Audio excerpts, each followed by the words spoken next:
वाला चैप्टर यही था, याद है? पहला वाला चैप्टर यही था ना, रिसोर्स। उसी चैप्टर का थोड़ा यहाँ पे ज्यादा दिया गया है, ठीक है। वहां पे बस एक बेसिक सा दिया गया था, कुछ रिसोर्स के बारे में, ह्यूमन रिसोर्स वगैरह वगैरह, रिन्यूएबल नॉन रिन्यूएबल, वही सब चीजें फिर से यहाँ पे डिस्कस की गई है। और उसके बाद थोड़ा एक दो चीजें ज्यादा है, जैसे सॉइल वगैरह दिया है, ठीक है, जो कि तुम क्लास 8 में साइंस में पढ़े हो, लेकिन सॉइल में अलग लेवल, मतलब अलग ही तरह का पढ़ाऊंगा, तो तुम भूलोगे नहीं, क्योंकि सॉइल से मैप में भी क्वेश्चन आता है कि कहाँ पे किस तरह का सॉइल होता है। ज्योग्राफी में मैप वर्क काफी आता है, हिस्ट्री में भी आता है, हिस्ट्री और ज्योग्राफी दोनों में मैप वर्क आता है। तो कहानी की तरह हम समझने की कोशिश करेंगे। तो पहली बात आती है कि सर व्हाट इज रिसोर्स। ऐसी कौन सी चीज होती है, ऐसी कौन सी बला, ऐसी कौन सी छमिया जिसको हम कहते हैं रिसोर्स। Okay, resource.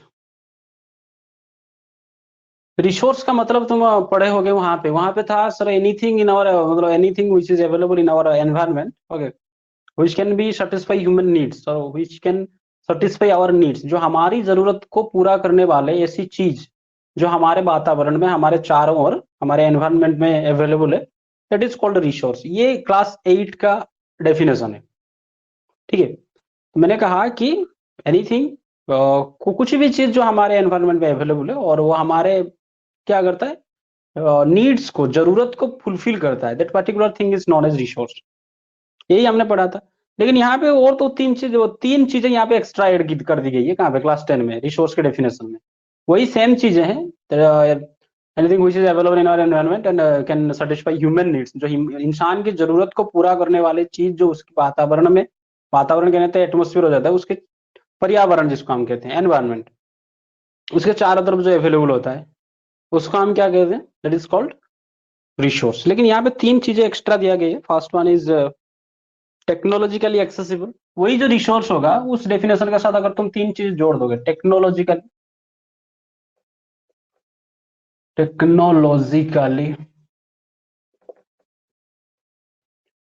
एक्सेसिबल,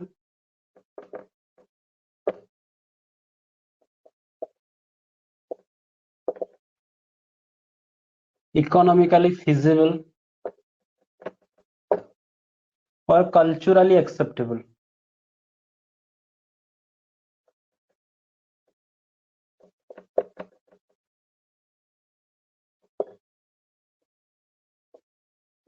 ये तीन चीज अगर तुम जोड़ देते हो, वो जो क्लास 8 का रिसोर्स वाला डेफिनेशन में, तो बन जाएगा क्लास 10 का रिसोर्स वाला डेफिनेशन, ठीक है।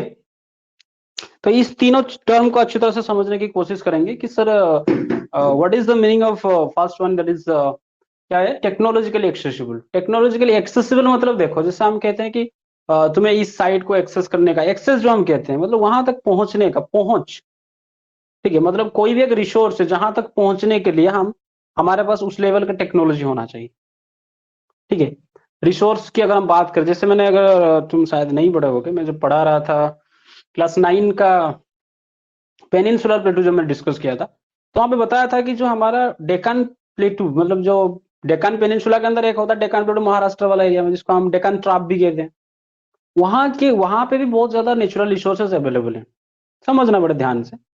लेकिन वहां पे जो पत्थर, जो चट्टान इतना मजबूत है, इतना मतलब डेप्थ में वो सब रिसोर्सेज अवेलेबल है, वहां तक पहुंचने के लिए हम क्या नहीं कर पाए, हमारे पास उतना उस लेवल का टेक्नोलॉजी नहीं है।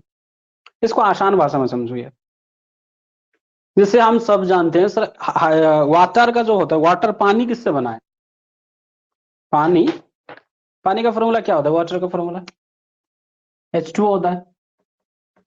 ये हो गया हाइड्रोजन, ये हो गया ऑक्सीजन, ये ऑक्सीजन है कि नहीं। सब हम पूरे दुनिया डरी हुई है कि ऑक्सीजन शॉर्टेज हो रहा है, समझ रहे हो कि नहीं समझ रहे हो, पेड़ वेड़ सब काट रहे हैं, है कि नहीं, ग्लोबल वार्मिंग बढ़ रहा है।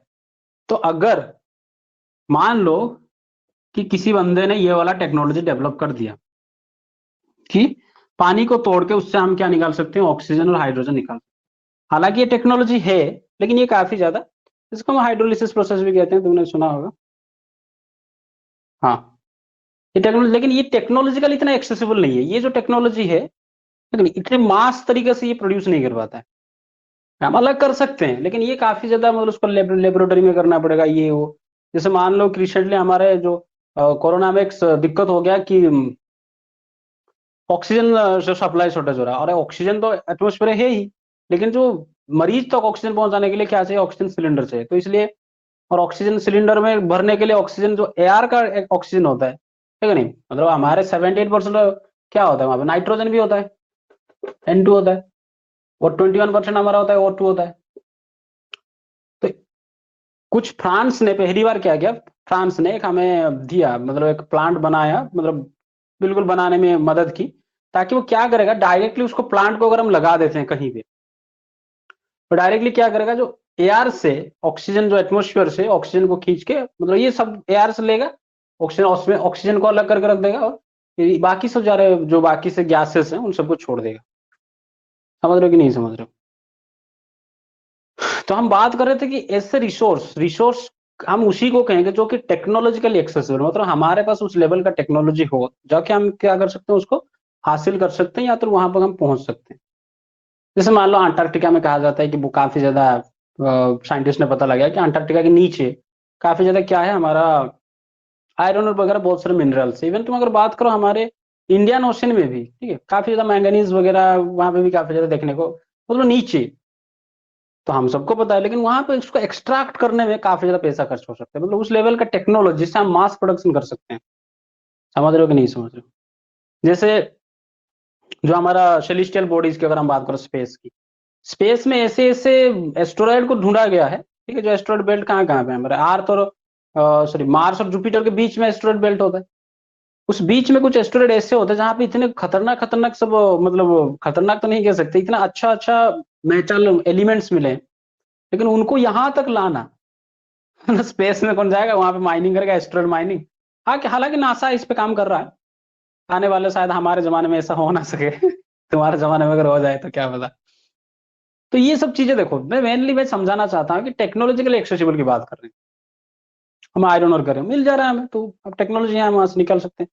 तो समझ में आ रहा है कि नहीं मैं जो समझाना चाहता हूँ, कि रिसोर्स हम उसी को कहेंगे विच कैन बी टेक्नोलॉजिकल एक्सेसिबल, जिसको हम उस लेवल के, हमारे पास उस लेवल का टेक्नोलॉजी होगा जिसको हम क्या कर सकते हैं, उस तक हम पहुंच सकते हैं, उसको इस्तेमाल करने कर सकते हैं। समझ में आ रहा है कि नहीं पहली पॉइंट? समझ में आ रहा है कि नहीं आ रहा है?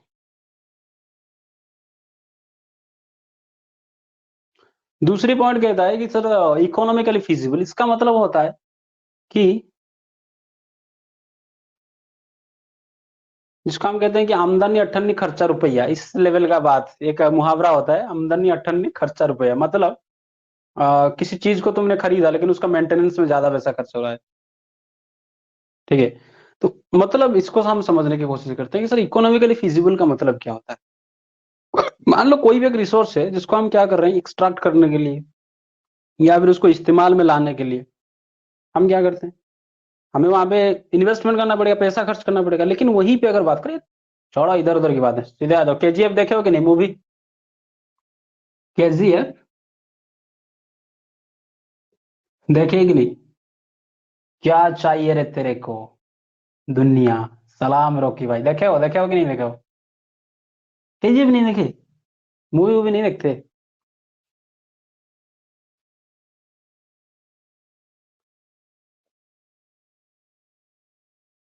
हम्म। तो वहां पे जिस गोल्ड माइन, गोल्ड फील्ड की बात की गई है, कोलार गोल्ड फील्ड जो होता है कि नहीं, कोलार गोल्ड माइंस जिसको हम कहते हैं, वो अब कहाँ पे, कर्नाटका में। इंडिया में एक ही जगह है जहां पे हमारा सोना मिलता था, केजीएफ में, मतलब कोलार गोल्ड फील्ड जिसको हम कहते हैं। तो ये जो कोलार गोल्ड माइंस है, इस टाइम वो सब बंद हो चुका है, मतलब वहां से अब सोना निकल नहीं रहा है, मतलब क्या है, इसका मतलब क्या सोना नहीं है वहां पे बेटा, सोना अब भी, लेकिन उसको खूब, मतलब खोद खोद खोद खोद के इतना गहरा खोद चुके हैं कि वहां से सोना निकलने में जितना पैसा खर्च होगा, उससे कम पैसे में बाहर से मंगवा सकते हैं, इंपोर्ट कर सकते हैं। तो इसलिए उसमें सरकार हमारा ज्यादा इन्वेस्ट नहीं कर रहा है, ज्यादा इंटरेस्ट में बंद हो चुका है पूरा पूरा। समझ रहे कि नहीं समझ रहे हो? मतलब मैं कहना चाहता हूं कि ऐसा कोई भी रिसोर्स जिसको हम क्या करेंगे, नेचर से लेंगे, उसको थोड़ा मॉडिफाई करेंगे या फिर इस्तेमाल करने के लिए, नेचर से भाई हर चीज तो नेचर से अवेलेबल होता है, तो अगर हम उसको नेचर से एक्सट्रैक्ट करेंगे और उसको इस्तेमाल करेंगे, तो इस बीच में, नेचर से लेंगे और उसको इस्तेमाल करेंगे, इस बीच में जो पैसा हम खर्च कर रहे हैं, वो पैसा हमारी जरूरत मतलब हम जितना इन्वेस्ट मतलब जितना इस्तेमाल करते हैं यूज करते हैं उससे ज्यादा अगर पैसा खर्च हो जाएगा तो वो हम इकोनॉमिकली फिजिबल उस रिसोर्स को हम नहीं कह सकते। समझ रहे हो कि नहीं समझ रहे हो या फिर से समझा? जैसे मैंने एग्जाम्पल दिया केजीएफ का मतलब कोलार गोल्ड फील्ड्स का। केजीएफ मूवी नहीं समझना, ठीक है, पार्ट 2 कब आ रहा है, मतलब काफी वेटिंग। तो यहाँ पे मैं बताया कि जब भी मतलब वहां पे सोना निकलने में केजीएफ जो कोलार गोल्ड माइन से वहां से सोना निकलने में जितना पैसा खर्च होगा इतना गहरा तक हम खोद चुके हैं, है कि नहीं? उससे कम पैसे में हम मंगा लेते हैं कहाँ से, बाहर से, अफ्रीका अफ्रीका सऊदी अरब, इधर से हम सोना मंगा लेते हैं। तो इंडिया में जो गोल्ड है, इंडिया में भी गोल्ड है, तो इंडिया में जो गोल्ड रिसोर्स है, ठीक है, इसको हम रिसोर्स कहेंगे। तो वो वाला रिसोर्स क्या हमारे लिए इकोनॉमिकली फिजिबल है? जल्दी बताओ। क्या कोलार गोल्ड फील्ड से जो हम निकाल रहे हैं क्या, या फिर निकालना चाहेंगे सोना, क्या वो हमारे लिए इकोनॉमिकली फिजिबल होगा? नहीं हो सकता है बेटा। उससे कम पैसे में हम बाहर से मंगवा ले रहे हैं। तो हमें ये भी समझ में आया दूसरा पॉइंट कि इकोनॉमिकली फिजिबल का मतलब क्या होता है। ठीक है,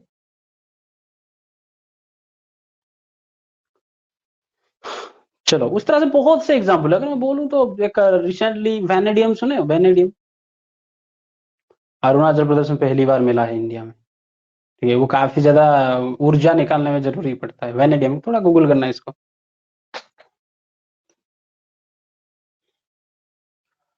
उसके बाद आता है सर कल्चरली एक्सेप्टेबल। देखो कोई भी रिसोर्स मान लो हमने क्या कर दिया, दोनों ये तीनों के तीनों फुलफिल होना चाहिए बेटा।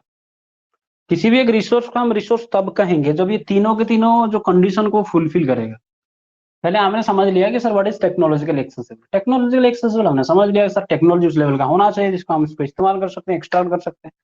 नेक्स्ट पॉइंट मैंने बताया सर इकोनॉमिकली फिजिबल, मतलब इकोनॉमिकली हमारे लिए जिसको हम कहते हैं, मतलब समझो बात को आराम से। जैसे मान लो कि कहते हैं कि कोई भी एक बड़ा सा ब्रांड देखा, उससे कोई चीज खरीदना चाहते हो तुम, जैसे मान लो कि भाई जिसके पास मोटरसाइकिल खरीदने की औकात नहीं होगा उसको तुम कहोगे तो लंबरगिनी खरीद, तो वो इकोनॉमिकली उसके लिए थोड़ी फिजिबल है कि नहीं? इसको हम कहते हैं आउट ऑफ बजट। समझ रहे हो कि नहीं समझ रहे हो? वही चीज है।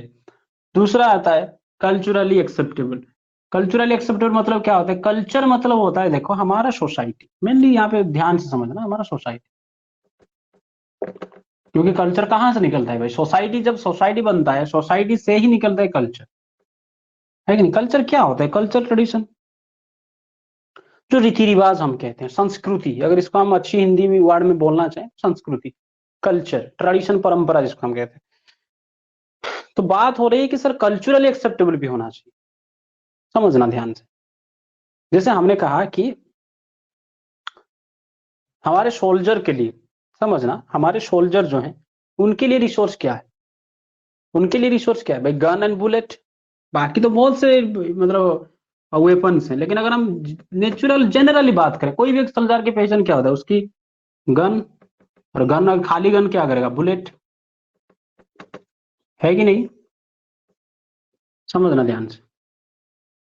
अगर देखो, अगर तुम्हें याद होगा क्लास 8 का हिस्ट्री 1857 व्हेन द पीपल रिवेल, वहां पे ये जो सोल्जर ने रिवेल किया था उसका इमीडिएट कॉज था एक बंदूक, एक गन, ठीक है? क्या तुम्हें याद है उस गन का नाम? उस गन का नाम था एनफील्ड गन,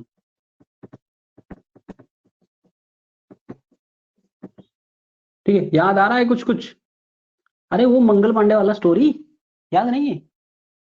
वो जो उससे उस टाइम पे नई नहीं आया था एनफील्ड गन। अरे एनफील्ड गन क्या होता है? ऐसे जैसे मान लो ये, मान लो एनफील्ड गन है, उसको क्या करते हैं? बीच में से तोड़ते हैं, तोड़ते नहीं है मतलब उसको अलग करते हैं, फिर उसमें डाला जाता है क्या? बुलेट। फिर उसको ऐसे करके ऐसे खींच के फाड़, यही था ना वो। तो यहाँ पे बात आ रही कि उस वाले गन में हमें क्या करना पड़ता था? कारतूस होता था जिसको हम कैट्रिज कहते हैं, ठीक है? कैट्रिज, कारतूस, जो उसको कारतूस को छील के उसमें से बुलेट, जो गन पाउडर डालना पड़ता था उस बंदूक में, ठीक है? गन पाउडर डालना पड़ता, लेकिन वो जो दांत से छीलते थे सोल्जर, छीलते थे, किसी ने बोल दिया कि वो जो उसका कवर है कि नहीं, वो जो बारूद या जो वो बुलेट को शेप रखने के लिए उसके ऊपर एक कवर होता था। समझ रहे हो कि नहीं समझ रहे हो? वो वाला कवर किससे बना था? चर्बी से, फैट से। किसका? काउ और पिग का फैट से। काउ और पिग, इनका फैट से बना हुआ था। ये कितनी सच्चाई है कितना नहीं है, ना उस टाइम पे मैं था, ना मैंने आज तक इतना किताब पढ़ ली है, कहाँ पे मुझे मिला है कि वाकई में क्या उससे बनता भी होगा। तो किसी ने र्यूमर फैला दी सोल्जर्स के बीच में, और ज्यादातर सोल्जर उस टाइम पे जो मंगल पांडे थे वो नैष्टिक ब्राह्मण परिवार से बिलोंग करते थे, है कि नहीं, बंगाल के थे, बराकपुर जो रेजिमेंट से थे, बिलोंग करते थे। तो उन्होंने कहा कि भाई हम ब्राह्मण हैं, और हमको तुमने, हम जो गो, जो मतलब गाय जो है, गौ माता, हम उनको माँ कह के पूजा करते हैं, और तुम गधो अंग्रेज हो कि नहीं, वही चर्बी को हमें दांत से छीलने के लिए कहते हो। कितना अपमानजनक था। मतलब उनका जो कल्चर के हिसाब से, उनका कल्चर क्या था कि गाय को पूजा करना, और वहीं पे तुम मतलब वो गाय सोच भी नहीं सकते उस बार उस तरह की चीज को। समझ रहे हो कि नहीं समझ रहे हो? तो बवाल हो गया उसके बाद। मार दिया वो, उसने हायर अथॉरिटी को, उसने कहा कि नहीं तू गन लोड करेगा, इसने कहा मैं नहीं करूंगा, तू जबरदस्ती कर, उसने कहा रुक करता हूँ, और किया, और उसको शूट कर दिया, ले मर, है कि नहीं? तो मैं जो कहना चाहता हूँ, मतलब उसके बाद सिर्फ यही नहीं, पीक जो सुअर जो होते हैं, पीक जो होते हैं, मुस्लिम जो थे, वो सुअर को काफी ज्यादा क्या करते हैं, बहुत ज्यादा गंदा, मतलब इस लेवल का, मतलब अगर मुंह, अगर अपने मुंह में भी उस सुअर का अगर जुबान में भी आ गया वो वाला नाम, तो वो मानते थे कि अपवित्र हो गया। तो ये देखो, तो ये जो उस टाइम के जो एनफील्ड गन और उसका जो कारतूस और बुलेट वगैरह था, ये भी रिसोर्स था उनके लिए, लेकिन क्या ये कल्चरली एक्सेप्टेबल था? समझ रहे हो कि नहीं समझ रहे हो? क्या ये एनफील्ड गन और उसका बुलेट और जो कारतूस, क्या ये कल्चरली एक्सेप्टेबल था? नहीं था सर। इसीलिए हम कहते हैं कि ऐसा कोई भी रिसोर्स हम इस्तेमाल नहीं करेंगे जो कल्चर के खिलाफ हो, है कि नहीं, जो कल्चर के खिलाफ हो। जैसे देख, कपड़े भी हमारे रिसोर्स होता है, क्योंकि वो भी हमारी जरूरत पूरा करता है कि नहीं? हर चीज जो हमारे जरूरत को पूरा करे है उसको हम रिसोर्स कहेंगे। लेकिन यहाँ पे अगर बात है, मान लो अगर तुम डायरेक्टली क्या करो, बारीपदा में वेस्टर्न, जैसे मान लो न्यूयॉर्क व्यूयॉर्क जैसे कपड़े छोटे छोटे पहन के घूमते हैं, अगर तुम यहाँ पे घूमने लगे, हालांकि कपड़े जो तुम्हारा जो तुम पहन रहे हो, these are also resource, but these are not culturally acceptable according to Odisha. Mumbai में तो घूमते हैं वो सब, गोवा वोवा जाओगे तो सब ऐसे ही घूमते रहते हैं सब। समझ रहे हो कि नहीं समझ रहे हो? तो जो हमने पढ़ा था क्लास 8 में रिसोर्स का डेफिनेशन, कि sir anything which is available in our environment and can be satisfied human needs is called resource. लेकिन यहाँ पे तीन चीजें जोड़ देना है उसके साथ, and it is economically feasible, culturally acceptable, और एक क्या था, टेक्नोलॉजिकली एक्सेसिबल। समझ में आया सबको रिसोर्स?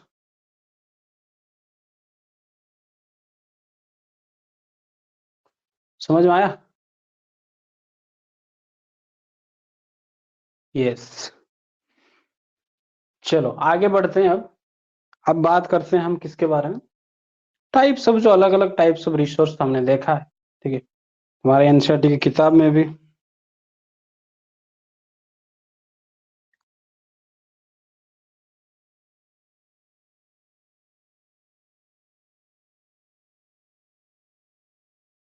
थोड़ा एक सेकंड के लिए रुकना, थोड़ा कोई एक, अरे यार इनको कितनी बार लिंक भेजूं मैं?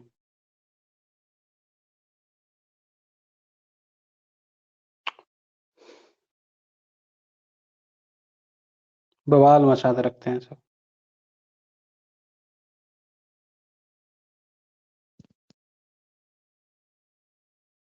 1 मिनट बस रुकना, अभी आया मैं फटाक से।